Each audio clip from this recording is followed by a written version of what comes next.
sa kusina ni Mami Ga. Ngayon nagagawa tayo ng homemade pork tapa. Let's start. Yan, maglalagay na po tayo ng bawang.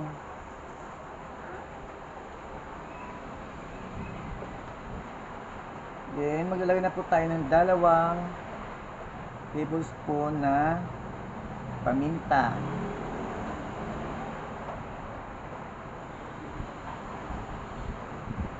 And then, maglalagay na rin po tayo ng 1/2 cup na soy sauce.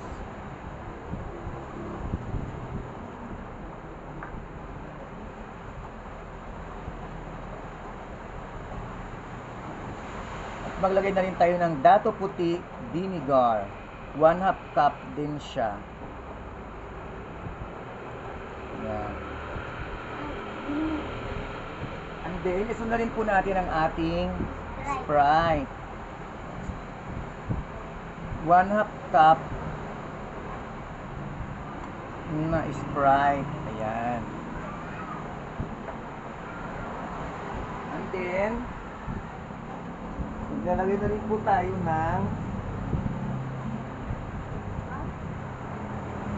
2 cups brown sugar.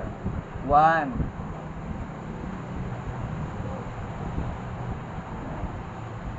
2.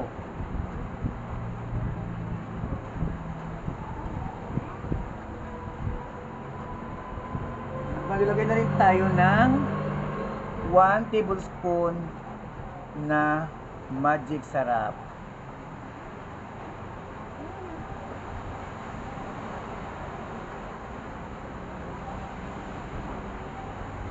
Haluin na po natin yung ating mga pinagsama-sama ingredients.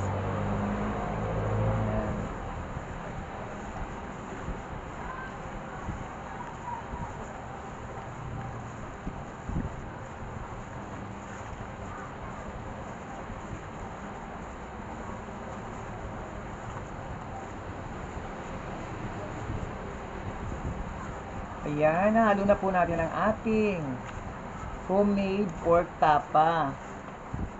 Pagkatapos natin haluin, pwede na rin po natin ito isalang at palambutin. Ayan. Thank you so much sa lahat ng ating viewers. Sa mga hindi pa nakapag-follow sa kusina ni Mami Ga, just follow please. Ayan.